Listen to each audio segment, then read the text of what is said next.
ధీరజ్ అసలు తల్లి రాకతో బయటపడ్డ గుండె పగిలే నిజాలు. అసలు ధీరజ్ అసలు తల్లి ఏంటి? ధీరజ్ రామరాజు వేదవతి కొడుకు కాదా? అసలు ఏం జరిగింది అనేది ఈ వీడియోలో తెలుసుకుందాం. నర్మద ఏదో దాచిపెడుతుందని, అదేంటో తెలుసుకోవాలని వల్లి అయితే ఇక నర్మద గదిలోకి వెళ్ళి వెతుకుతూ ఉంటుంది.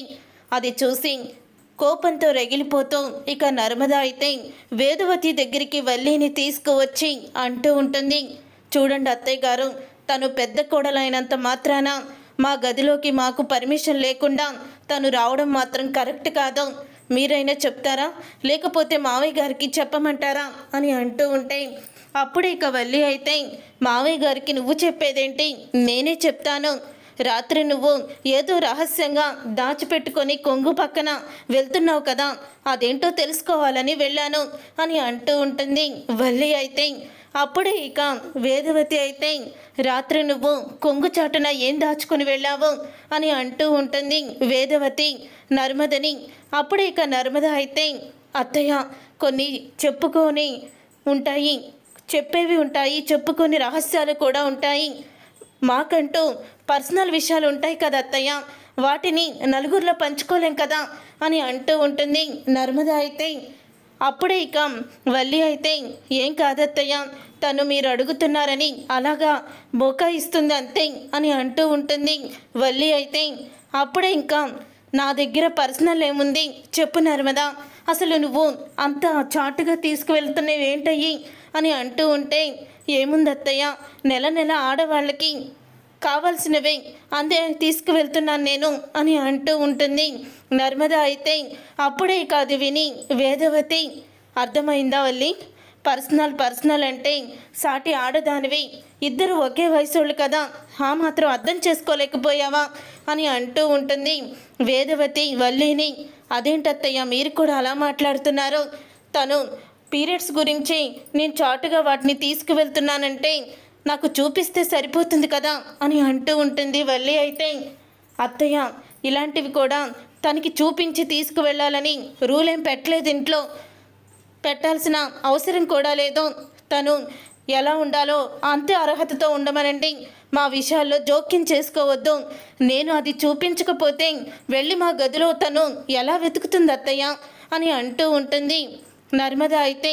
అప్పుడే ఇక అదేంటి, నేను పెద్ద కోడల్ని అని వల్లి చెప్తూ ఉంటే, అదే నర్మద వచ్చి నీ గదిలో వెతికితే నువ్వు ఒప్పుకుంటావా వల్లి అని అంటూ ఉంటుంది వేదవతి.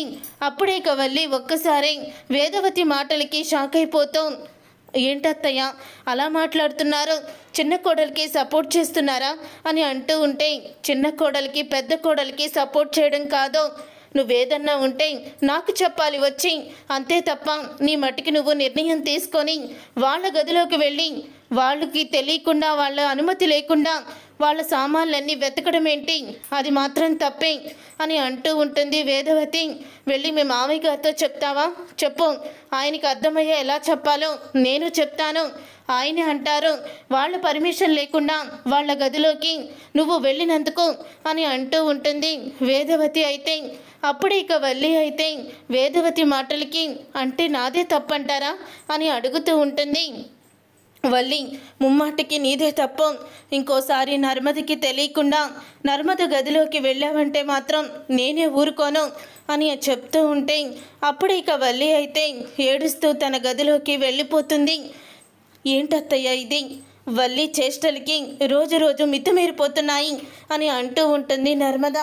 అప్పుడే వేదవతి అయితే ఇప్పటి వరకు ఏదో తెలిసి తెలియని తనం అనుకున్నాను, కానీ తను ఇలా చేస్తుందని నేను అనుకోలేదమ్మా అని అంటూ ఉంటుంది వేదవతి. ఈసారి నుంచి వల్లిని కూడా నేను కంట్రోల్ పెట్టాలి అని ఆలోచిస్తూ ఉంటుంది. తర్వాత ఇక ప్రేమ అయితే ఇంట్లోనే కూర్చొని జాబ్ చేసుకునేది వెతుకుతూ ఉంటుంది. అప్పుడు ఇక నర్మద అయితే వచ్చి ప్రేమని అడుగుతూ ఉంటుంది, ఏంటి ప్రేమ, ఏంటి ట్రై చేస్తున్నావు అని అంటూ ఉంటే, ఏం లేదక్క, ఇంట్లోనే కూర్చొని జాబ్ ఏమన్నా దొరుకుతుందేమో అని ట్రైలు వేస్తున్నాను అని అంటూ ఉంటుంది ప్రేమ. ఎలాగో ఈ 2 నెలలు ఖాళీయే, ఇలాగ పార్ట్ టైం జాబ్ చేస్తూ చదువుకోవచ్చు కదా, నేను ఎలాగో ధీరజ్కి బయటికి వెళ్లకుండా చేసే పనే కాబట్టి సహాయంగా ఉండొచ్చు అని అంటూ ఉంటుంది ప్రేమ. అప్పుడు ఇక నర్మద అయితే, నువ్వు ఆలోచించే తీరు చాలా బాగుంది, నిజంగా నువ్వు చాలా బాగా ఆలోచిస్తున్నావు అని అంటూ ఉంటుంది. నర్మద అయితే, ఇంతకీ బావగారి చదువు ఎక్కడి వరకు వచ్చింది అని అడుగుతూ ఉంటుంది ప్రేమ నర్మదని.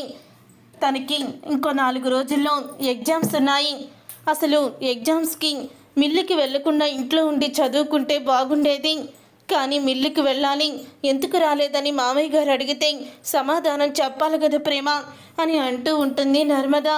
అప్పుడు ఇక నర్మద మాటలకి ప్రేమ అయితే ఇలా అంటూ ఉంటుంది, నా దగ్గర ఒక ఐడియా ఉందక్క అని అంటూ ఉంటుంది ప్రేమ. ఏంటి ప్రేమ ఐడియా?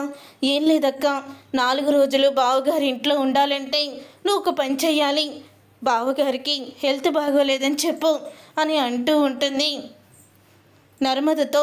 ప్రేమ అయితే గదిలో నుంచి బయటికి రాకుండా ఆ 4 రోజులు నువ్వు కూడా లీవ్ పెట్టి ఇంట్లోనే ఉండవు, మన ఇంట్లో ఒక అగ్గిపుల్లు ఉంది కదా, దాన్ని ఒక కంట కనిపెడుతూ ఉండవు, ఎప్పుడు రాజేద్దామా అని చూస్తూ ఉంటుంది గోటికాడ నక్కలాగా అని అంటూ ఉంటుంది ప్రేమ అయితే. నువ్వు చెప్పేది నిజమే ప్రేమ, అలాగే చేస్తాను అని అంటూ ఉంటుంది నర్మద అయితే. అప్పుడే సాగర్కి విషయం అంతా చెప్పడంతో, నాన్న ఒకవేళ తెలిసిపోతే ఏమంటారా అని భయమేస్తుంది నర్మద అని అనగానే, ఏమీ అనరు, నువ్వేమీ కంగారు పడుకో అని అంటూ ఉంటుంది. మళ్ళీ నీకు ఒక విషయం చెప్పాలి, ఇప్పుడు ఆన్లైన్లోనే ఎగ్జామ్ రాసే సిస్టమ్ కూడా వచ్చింది, కాబట్టి ల్యాప్టాప్లో ఇంట్లోనే ఉండి నువ్వు ఎగ్జామ్ కూడా రాసేయవచ్చు అని అంటూ ఉంటుంది నర్మద. మరి ల్యాప్టాప్ లేదుగా మన దగ్గర అని అంటూ ఉంటే, నేను తీసుకొస్తాను, నా స్నేహితురాలను అడిగి, నువ్వేమీ కంగారు పడుకో అని అంటూ ఉంటుంది నర్మద. తర్వాత రోజు ఇక సాగర్ అయితే మిల్లికి వెళ్లకుండా ఇంట్లోనే పడుకొని ఉంటాడు. అప్పుడే నడిపోడా అంటూ పిలుస్తూ ఉంటాడు రామరాజు అయితే. అప్పుడే నర్మద బయటకు వస్తుంది. రాత్రి నుంచి ఆయనకి ఫుల్లుగా జ్వరం వచ్చింది మావయ్య గారు, అందుకనే పడుకొని ఉన్నారు అని అంటూ ఉంటుంది నర్మద. అదేంటి, నిన్న రాత్రి బాగానే ఉన్నాడు కదా, అప్పటికప్పుడు జ్వరం ఎలా వచ్చింది అని అంటూ ఉంటుంది వల్లి. అదే అక్క, ఆ రోజు సాయంత్రం నువ్వు బాగానే ఉన్నావు కదా, పనులన్నీ చేశావు, మర్నాడు చూడు నీకు ఎంత జ్వరం వచ్చేసి మూలుగుతూ ఉన్నావో అలాగే వచ్చేసింది అని అంటూ ఉంటుంది నర్మద అయితే.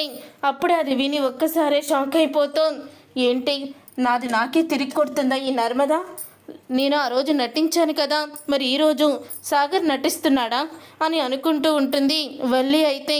అప్పుడే ఇక వల్లి అన్న మాటకి నర్మద అయితే, మామయ్య గారు వాళ్ళ మాటలు ఏమీ పట్టించుకోవద్దు, కానీ ఆయన ఒక 4 రోజులు మిల్లుకు రారండి అని అంటూ ఉంటుంది నర్మద అయితే. జ్వరం వచ్చింది ఈరోజే కదా, 4 రోజులని పనిగట్టుకొని ఏదో ఊరికెళ్తున్నట్టు అలా చెప్తున్నావేంటి అని వల్లి అంటూ ఉంటే, అంత జ్వరం వచ్చాక నీరసం ఉంటుంది కదక్క, అందుకని నేను అలా అన్నాను అని అంటూ ఉంటుంది నర్మద. అవునండి, నీరసంగా ఉంటాడు కదా, ఎలాగో సరిపెట్టుకోండి అని అంటూ ఉంటుంది వేదవతి. సరే, నేను డాక్టర్ని పిలిపిస్తాను, డాక్టర్ వచ్చి చెకప్ చేస్తారు అని అంటూ ఉంటాడు రామరాజు. సరేనండి అని అంటూ ఉంటుంది వేదవతి. ఇక డాక్టర్ అయితే ఇంటికి వస్తాడు. డాక్టర్ ఇంటికి వచ్చాక అప్పుడే ఇక డాక్టర్ లోపలికి సాగర్కి ట్రీట్మెంట్ చేయడానికి వెళ్తాడు. అప్పుడే సాగర్ అయితే జరిగిందంతా కూడా డాక్టర్కి చెప్పడంతో డాక్టర్ అయితే అర్థం చేసుకుంటాడు. ఇక అర్థం చేసుకొని, మీరు చెప్పినట్టే చెప్తాను అని అంటూ ఉంటాడు. ఇక బయటికి వస్తాడు డాక్టర్ అయితే. బయటికి వచ్చిన తర్వాత ఇక డాక్టర్ అయితే అంటూ ఉంటాడు, చాలా ఫీవర్గా ఉంది, టైఫాయిడ్ అనుకుంటున్నాను, కాబట్టి 4 రోజులు ఇంట్లోనే రెస్ట్ తీసుకోవాలి అని అంటూ ఉంటాడు డాక్టర్ అయితే. పొద్దున్న నర్మద అలాగే అంది, డాక్టర్ 4 రోజులే అంటున్నాడు, ఈ 4 రోజులకి జ్వరానికి ఏదైనా సంబంధం ఉందా అని వల్లి అయితే అనుమానిస్తూ ఉంటుంది. అలా అనుమానిస్తూ ఉన్న వల్లి దగ్గరికి ప్రేమ వెళ్ళి, ఏంటక్క తెగ ఆలోచించేస్తున్నావు, నువ్వు ఎంత ఆలోచించి చించినా సరే నీకు ఏమీ కూడా తట్టదు, కానీ వెళ్ళి వంట పని చూసుకోక్క అని ప్రేమ అయితే అంటూ ఉంటుంది. అప్పుడే వల్లి అయితే, ఇదేంటి ప్రేమ ఇలా మాట్లాడుతుంది అని వల్లి అయితే అనుకుంటూ ఉంటుంది. ఇక ఇదంతా జరుగుతూ ఉండంగానే ధీరజ్ అయితే బయట డ్రైవర్గా పనిచేస్తున్నాడన్న విషయం ముందుగా తెలుస్తుంది. ప్రేమ అన్నయ్య విశ్వానికైతే తెలుస్తుంది. విశ్వానికి వాళ్ళ స్నేహితుల ద్వారా తెలుస్తుంది. అప్పుడే విశ్వం అయితే ఇక ఇంటికైతే వస్తాడు. వచ్చిన తర్వాత ఇదే విషయాన్ని సేతుపతికి చెప్తాడు. అప్పుడే ఇక సేతుపతి అయితే రే రామరాజు బయటికి రారా అని అంటూ ఉంటే అప్పుడే ఇక రామరాజు బయటికైతే వస్తాడు. ఏంటి, ఎందుకు నన్ను గొడవ పెట్టుకోవడానికి పిలుస్తున్నావా అని రామరాజు అడుగుతూ ఉంటే గొడవ పెట్టుకోవడానికి కాదురా, అసలు నువ్వేం చేస్తున్నావో నీకు అర్థమవుతుందా? ఇద్దరు కొడుకులకేమో నీ మిల్లులో పనిచ్చి అలాగే పెద్ద కొడుకునేమో ఆఫీస్కి పంపిస్తూ రెండో కొడుకునేమో నీ దగ్గరే పెట్టుకొని మూడో కొడుకుని బయట కూలి పని చేయమని పంపుతున్నావా? ఎంత ప్రేమించి పెళ్లి చేసుకుంటే మాత్రం ఇంత విరోధిగా చూస్తావా? అదేదో వాళ్ళని బయటికి గెంటేస్తే వాళ్ళ బ్రతుకు వాళ్ళు బ్రతుకుతారు కదా. ఇంట్లో అందరికీ వాళ్ళిద్దరే లోకు అయిపోయారు. వాళ్ళకి కట్టించాలనుకున్న గది కట్టించలేదు. ఇప్పటికీ కూడా స్టోర్ రూమ్లోనే పడుకుంటున్నారు. ఇదేనా నువ్వు పిల్లల్ని చూసుకునే పద్ధతి? పిల్లల కోసం ప్రాణం ఇస్తానంటున్నావు, ఇదేనా? మిగతా పిల్లల్ని బాగా చూసుకొని ఆఖరుణ్ణి బాగా చూసుకోకపోతే ఏమంటారు? అసలు వాడు నీ కన్న కొడుకేనా? ఏదో పరాయి కొడుకులాగా అలా చూస్తున్నావు అని అంటూ ఉంటాడు సేనాపతి నా కుటుంబ విషయాలు నీకు అనవసరం, వెళ్ళు అని అంటూ ఉంటాడు రామరాజు. నీ కుటుంబ విషయాలు వేరు, అక్కడ ఉన్నది నా కూతురు అని అంటూ ఉంటే ఎప్పుడైతే నా కొడుకుని పెళ్లి చేసుకొని వచ్చిందో నీ కూతురు స్థానంలో నుంచి నా కోడలు స్థానంలోకి వచ్చింది. వాళ్ళకి ఎలా చేయాలో ఏమయ్యాలో నాకు బాగా తెలుసు, కానీ నువ్వు వెళ్ళు అని రామరాజు కోపంగా లోపలికైతే వస్తాడు. ధీరజ్ వాడు నైట్ టైం కార్ నడుపుతున్నాడా ఎందుకు అని అడుగుతూ ఉంటాడు వేదవతిని రామరాజు అయితే గట్టిగా.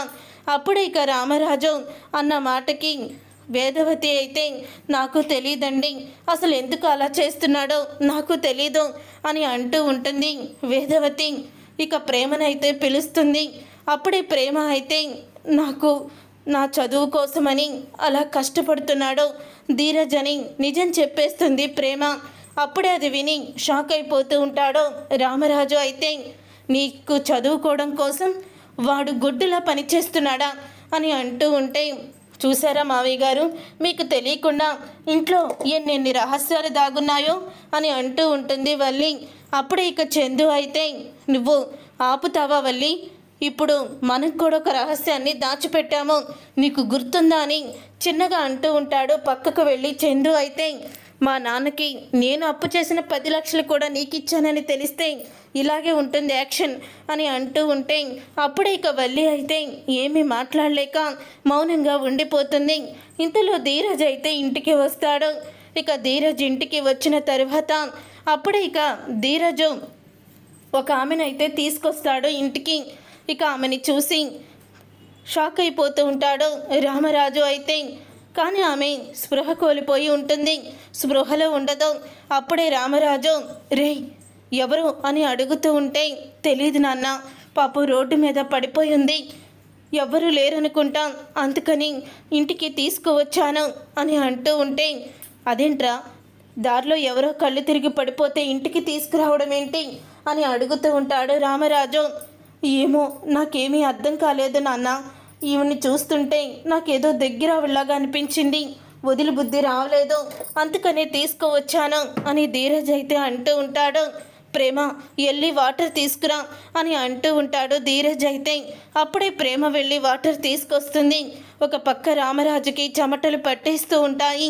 అప్పుడే వల్లి అయితే ఇప్పటి వరకు సింహంలా గర్జించిపోయిన మావయ్య గారు సడన్గా అలాగ మౌనంగా ఉండిపోయారేంటి అని అనుకుంటూ ఉంటుంది వల్లి అయితే. అప్పుడే ప్రేమ వాటర్ తీసుకురావడంతో ధీరజ్ తను తీసుకొచ్చిన ఆమె మీద ముఖం మీద నీళ్లు చల్లుతాడు. అలా ముఖం మీద నీళ్లు చల్లడంతో ఆమె స్పృహలోకి అయితే వస్తుంది. అప్పుడే ఇక ఎదురుగుండా రామరాజు అయితే ఆమెకి కనిపిస్తాడు. ఇక రామరాజు కనిపించడంతో రామరాజు నువ్వా, నా బిడ్డ ఎక్కడయ్యా, నా కొడుకు ఎక్కడున్నాడు అని అడుగుతూ ఉంటుంది ఆమె. అప్పుడే అది విని ఒక్కసారే వేదవతి షాక్ అయిపోతూ ఉంటుంది. ఏంటండి ఆమె మిమ్మల్ని వాళ్ళ కొడుకు ఎక్కడని అడుగుతుందేంటి, వాళ్ళ కొడుకు మీ దగ్గర ఉన్నాడా ఏంటి అని వేదవతి అంటూ ఉంటే అవును, నా కొడుకుని చిన్నప్పుడే నేను రామరాజుకి ఇచ్చాను. అప్పుడు రామరాజు నా కొడుకుని తీసుకున్నాడు. ఎందుకంటే ఆస్తి కోసం నా భర్త యాక్సిడెంట్లో చనిపోయారు. నా ఆడబడుచు అలాగే మా అత్తమామ, మా బావగారు, మా తోటికోడలు ఆస్తి మొత్తం మా పేరు మీదే ఉందని, ఆయన బాగా సంపాదించారని ఆ ఆస్తి కోసం నా కొడుకు పుట్టంగానే చంపేద్దామని చెప్పి వాళ్ళు ప్లాన్ చేసుకోవడం నేను విన్నాను. అందుకని నా కొడుకుని ఎలా కాపాడుకోవాలో తెలియక వాళ్ళ నుంచి దూరంగా వెళ్ళిపోవాలని అప్పుడే నాకు రామరాజు హాస్పిటల్లో కనపడితే ఆ బిడ్డని తీసుకువచ్చి రామరాజు చేతికి ఇచ్చి నేను వెళ్ళిపోయాను. తరువాత చాలా రోజులు కూడా నా కొడుకు కోసం వెతికాను. ఎక్కడా కూడా నా కొడుకు కనిపించలేదు అని అంటూ ఉంటుంది. ఆమె అయితే అప్పుడే ఇక వేదవతి అడుగుతూ ఉంటుంది, ఎక్కడున్నాడండి ఆ బిడ్డ?